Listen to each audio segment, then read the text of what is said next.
Hello and welcome to Dateline Lagos on Channels Television. I'm Ayotunde Balogun. Coming up on the program, LASHMA holds first providers forum, Lagos launches 2023 Agricultural Value Chain Enterprise Support Program, and LASHMA carries out noise pollution campaign. Let's kick off the show from the health sector. For this time, the Lagos state government is soliciting more collaborations from healthcare providers in order to improve service delivery to the enrollees. Now, the Permanent Secretary, Ministry of Health, Dr. Olusegun Ogboye, who was at the first Ilera Eko Providers Forum, says collaboration have become necessary to achieve healthcare insurance in Lagos. Take a look. Senior health officials and healthcare providers registered under the Lagos State Health Insurance Scheme called Ilera Eko, as well as other stakeholders in the health sector, gathered to deliberate on how to improve their services. The General Manager of the State Health Management Agency, Dr. Emanuela Zamba, sets the tone for the discussion, highlighting what has been achieved through the partnership and plans for better services. With the passage of the Lagos State Health Law in 2015, Lagos State's role toward health insurance began more than 6 years ago, with full commencement in 2020. And the current administration of His Excellency Governor Babajide Olusola Sanwo-Olu is committed to ensuring that all residents of Lagos State, regardless of their socio-cultural background or economic status, have access to quality, equitable, and affordable health care as a step towards universal health coverage in our beloved state. The agency has partnered with several organizations, including a diverse mix of health providers, to ensure that all residents of Lagos have access to quality and affordable healthcare. These partnerships include public and private healthcare providers, primary healthcare providers, secondary and tertiary healthcare providers, general practitioners, specialists, be they laboratory, diagnostic service providers, nursing care, and pharmacists, including hospital community pharmacists. Even though the providers of healthcare services are the frontline partners and very critical partners to the scheme in delivering the value of healthcare to our enrollees, other partners at the back end have also participated in strengthening the agency across all the building blocks of the health system, and for this we are grateful. Achieving and sustaining health insurance scheme is a priority for the government, and the chairman of the State Health Service Commission appeals to partners to ensure quality service. For us to really have a brighter future, then we have to get it right. From inception to the nurturing and then to the growth of what LASHMA, or the desired LASHMA that you and I want, not only for this state, but that other states can actually replicate as well. I am confident that if we get it right with LASHMA as Lagos State, then all other states will get it right. Majority of the health facilities that are supposed to enjoy and even partake in this desirable project is actually the primary health care. I had been the permanent secretary of primary health care, and there was a thematic spread to be able to identify all primary health care centers that are here and for the population that it feeds. And I think that is where your largest catchment should be. And in our debate today, I want primary health care to look into this and take it seriously. Wearing the cap for the State Commissioner for Health is the Permanent Secretary, Ministry of Health, Dr. Olusegun Ogboye, and he reads his speech.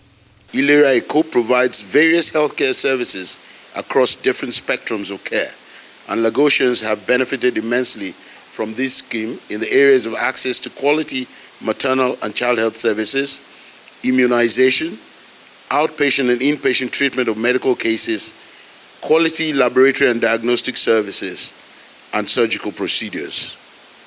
We have taken actionable steps towards improving access and benefits on Ilera Eko by expanding the health benefit package on the Ilera Eko plan, and various provider improvement initiatives are also being implemented, from technical training to the distribution of drugs to address the out-of-stock syndrome. We have also deployed the Ilera Eco customer app, the Ilera Eco telemedicine app, the Ilera Eco USSD and QR codes. You will agree with me that the scheme is indeed a customer-centric one.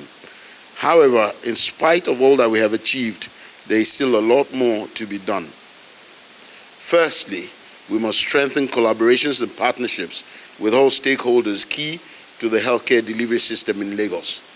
And I personally believe that having a platform such as this forum is a critical step to achieving this. Other stakeholders call for more attention on public health issues such as gender-based violence and welcome more collaboration to expand the Ilera Eco scheme. Responding to sexual and gender-based violence has been designated as a public health concern. During COVID, it was referred to as a shadow pandemic. With the increase in formal and informal reporting of domestic and sexual violence cases, it is therefore most compelling for a symbiotic relationship with LASHMA. Through the Sexual Violence Intervention Fund, we are able to provide access to free medical attention to survivors of sexual violence. We are indeed grateful for this partnership. We look forward to a mutually beneficial partnership with LASHMA, even as we remain committed in ensuring we reduce these menace to the barest minimum.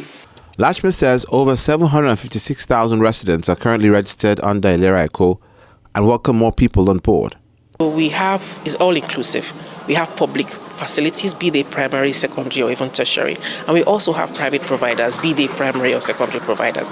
All of them together provide healthcare for us in Lagos State. We even have the specialist facilities, such as diagnostic services. We are partnering with them on some of our programs. We even have dental services as well. We've now recently started working with the nurses, so they have nursing homes and things like that. We are bringing them on board to come and provide care as well. And we are also in conversation with the community pharmacists, for instance, to see how we can partner to provide access. Lagos is small landmass, but we have a lot of people and there's a lot of ground to cover. And so we are constantly looking for ways to ensure that wherever you live in Lagos, you have access to care. So I think one of the key things is to formally, all of us identify what resources we have in Lagos State and use those resources to leverage on them to be able to provide or fulfill the mandate of LASHMA. One of those resources is that we have the largest private sector anywhere in Nigeria. So that's why we are partnering with the private sector. We are also blessed to have a retinue of partners, donor partners, and implementing partners that are working with us, constantly looking at strategies and ways to support us. We've also, when you say something is mandatory, you have to consider that somebody has to pay for the vulnerable, which is largely the responsibility of government. That is something that Lagos State is fulfilling, because if you are not supporting those people, you are not doing universal health care. So we have an arm of the agency that we have set up called the Eco-Social Health Alliance, which is to help us pool resources together so that as those that can afford it are paying for themselves, we are able to pay for those that cannot pay for themselves, and everybody now has access to care. We are looking at ways to improve the quality of services in our facilities, either in terms of their infrastructure, in terms of equipment, in terms of consumables or drugs. We don't want to hear things like out of stock. And so on and so forth. And those are the things that we are looking at here. And the agency is fully ready to continue to engage the providers, ensure that we have an open door policy where we get feedback, and we use that feedback to improve on what we are doing as we go along. The climax of the event is the presentation of awards to medical directors and health workers who've conducted themselves in an exemplary manner. From health to agriculture, the Lagos State government says over 20,000 farmers will be empowered with inputs under its 2022 Agricultural Value Chain Enterprise Support Program. The State Commissioner for Agriculture, Abisola Olusanya, stated this during the flag-off of the ceremony of the Empowerment Program at Ikorodu local government area. The agricultural value chain in Nigeria continues to play a vital role in the availability of farm produce in the country. In Lagos, the state government is racing to become self-sufficient in food production and has constantly supported farmers. This time, the government is empowering 20,000 of them under its 2022 Agricultural Value Chain Enterprise Support Program in Ikorodu. The officers in the ministry, they did a need assessment for about 3 to 4 weeks, trying to go within the cluster communities in the different local governments to understand, okay, what value chains are of priority and what do the farmers or the cluster communities really require. We will be moving around cluster communities that have actually been identified. Agbede, Gbaga, Gbágà, Òkè Àgbò, Èrúnwẹ̀, Jésù, Ìbèṣè, Parafa, Lásùtẹ̀k, Gbẹ̀rígbẹ̀, Odògìyàn, Lákètù, Ìgbè, Maya, Ìmọ̀ta. These are areas that have been identified particularly for the value chains of aquaculture and vegetable farming. Some other value chains are not important or are not being practiced in Ikorodu. But like I said, for us to be able to do something tangible enough, these were the two main value chains that were identified based on the amount of cluster communities that could be found, and on the basis of that, the clusters will be given the assets. This year's Agricultural Value Chains Enterprise Activation Support Program, which we are flagging off today and for the next 2 weeks, we'll be moving around the various local governments, is designed to provide agricultural inputs and production assets to 120 fishing and farming cluster communities across the state. In total, over 20,000 fisher folks and farmers will benefit from the program, one way or the other, while budgetary provision has been made to accommodate a larger number of value chain actors in this year's program. This is expected to help scale food production from 20% to the projected 40 to 50% that we should be getting by 2025. The initiative, which has been ongoing since 2014, has made remarkable impact on farmers, and this year is not an exception. Edition of the program, which is implemented on a communal basis, is tailored to addressing the needs expressed by fisher folks and farmers in fishing and farming clusters, communities across the 57 local government and local council development areas of the state. This is to aid food production, processing, preservation towards enhanced livelihood of the fisher folks and farmers. I implore all beneficiaries of this program to cooperate with each other in the utilization of the inputs so that maximum impact are delivered to the overall benefit of Lagosians. The monarch in Ikorodu and others commend the state government for its support to agriculture and food production. Gone are the days that we don't value agriculture. With her in position, with encouragement, with assistance we are getting from the government, we will go places. And the rest assured, no discrimination. Please, my palace is open. You can get your message through me to the commissioner. The commissioner, she is our daughter, Omowanini Kurudu. Let me advise the farmers to employ a new method of farming, and let us try to improve on our seedlings so that there will be more food in the community. Ikorodu alone can produce all the agricultural produce that can cater for the whole country if our farmers actually examine their seedlings very well. Fertilizers, pest control and other equipment are distributed to the farmers for effective production.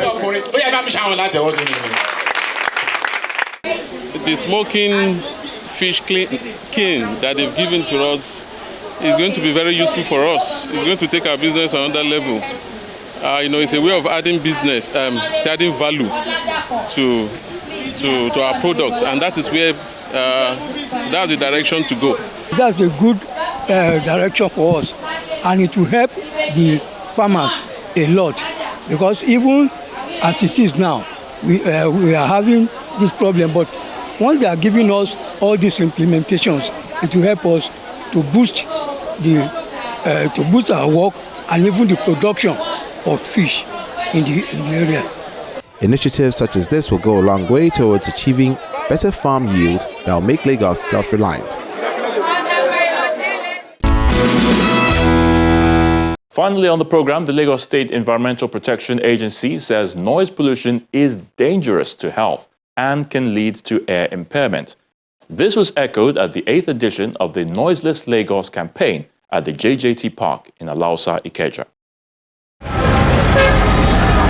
Millions Thousands of people are exposed to noise pollution on a daily basis from blaring of car horns as well as heavy-duty vehicles. Experts say this noise has affected some people's eardrum, leading to hearing defects. In Lagos, the state government has over time engaged people on dangers of noise pollution. This year is not an exception. The State Environmental Protection Agency holds the 8th edition of the Noiseless Lagos campaign at Johnson Jakonde Tinubu Park, Alausa Ikeja. All are the state waste partners.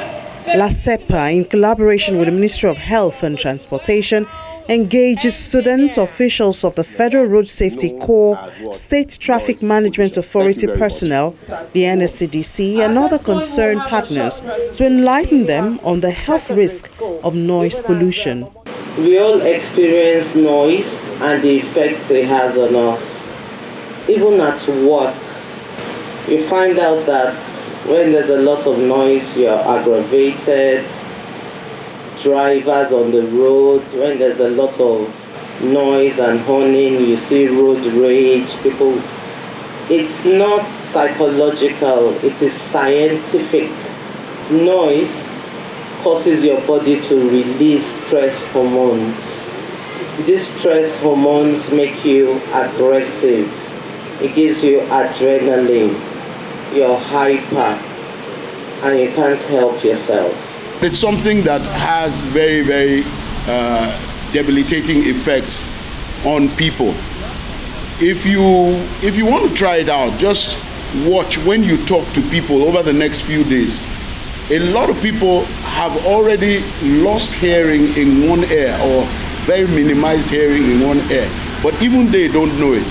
But if you talk to them, you'll find that they will always turn the good ear to you, even though they're not aware that they have only one good ear. So keep an eye out for that, and you'll see that people are losing hearing without knowing it. It's when it then affects both ears that they realize there is a problem. So it's something that we need to continue to work to nip in the bud. The Ministry of Environment and Transportation cautions road users on indiscriminate horning.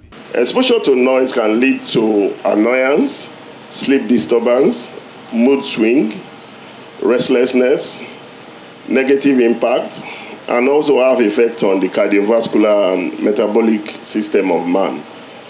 Cognitive impairment in children has also been established, as well as psychological consequences for individuals, thereby affecting mental health, concentration, learning, and productivity.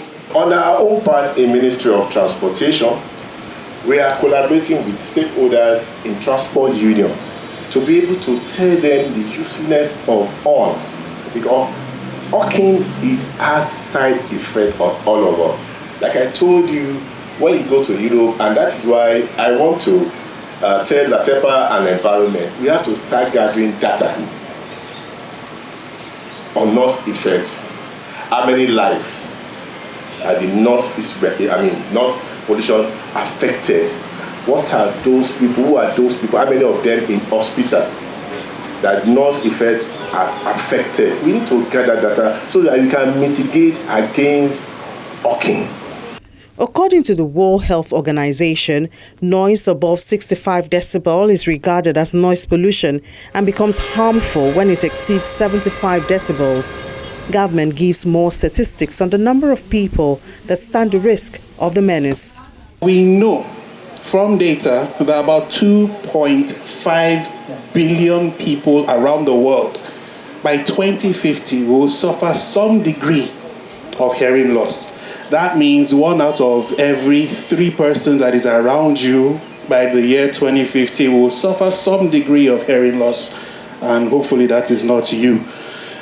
The other data that we also have is that about 750 million people around the world currently have some diagnosable degree of significant hearing loss.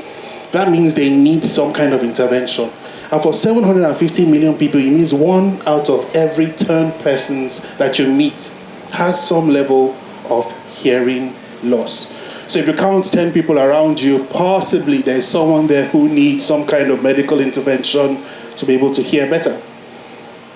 Now, all of this is important because the data, the prevalence, shows the magnitude of the problem.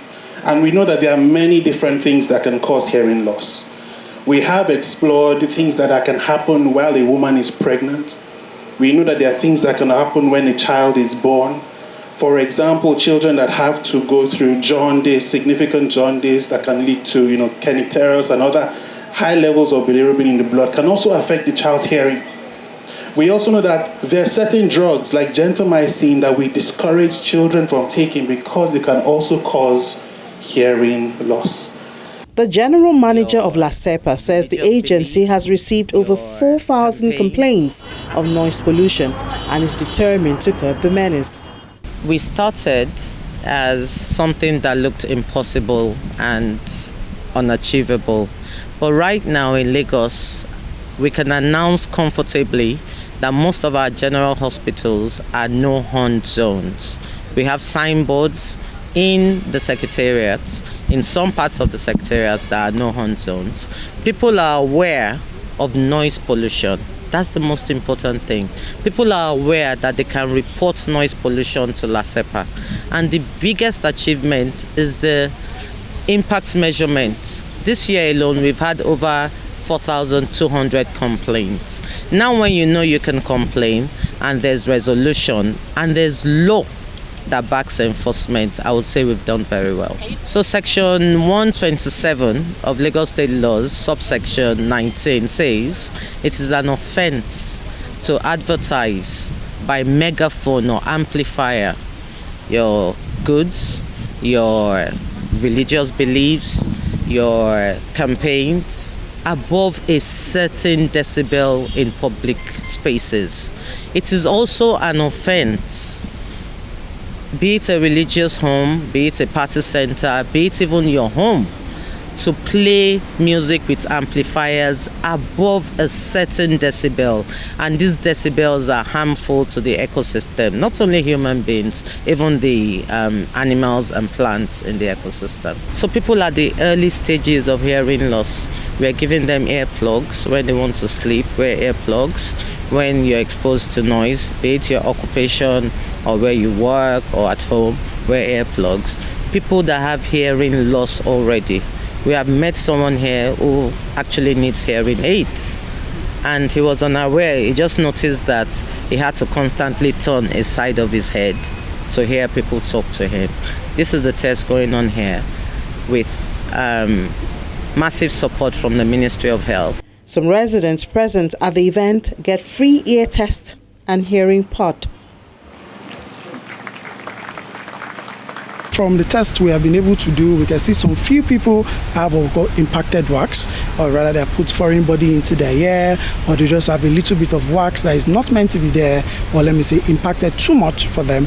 Or you see some people who have a hearing loss. It can be due to noise. We've seen some cases of where we've had noise-induced hearing loss. Today at this testing here, and we've seen other forms of noise that may be caused by medications or other form of noise-inducing problems to the ear. The best way we can take care of the ear, the first thing is don't put anything into your ear. If you believe, oh, there's too much wax in your ear, see a professional for that. See an ENT, see an audiologist, or see your GP. They'll be able to check to know if there's any form of wax in your ear, and they'll be able to remove it if your wax is too much for your ears.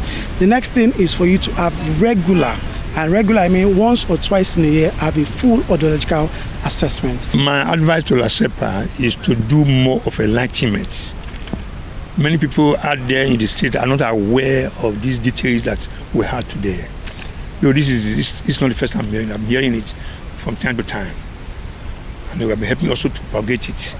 But if it's taken down to the grassroots, to where people really are, here is Secretariat, and most people are not here. Only invited guests are at the meeting today. So let them take it down to the various towns and villages in Lagos State so that people can get to know. Medical experts have advised the public to get their ear checked regularly in order to prevent hearing loss due to noise pollution. And that's the program for this week. As always, thank you so much for watching. I'm Ayotunde Balogun. Until we come your way again next time, remember to always stay safe. Bye for now.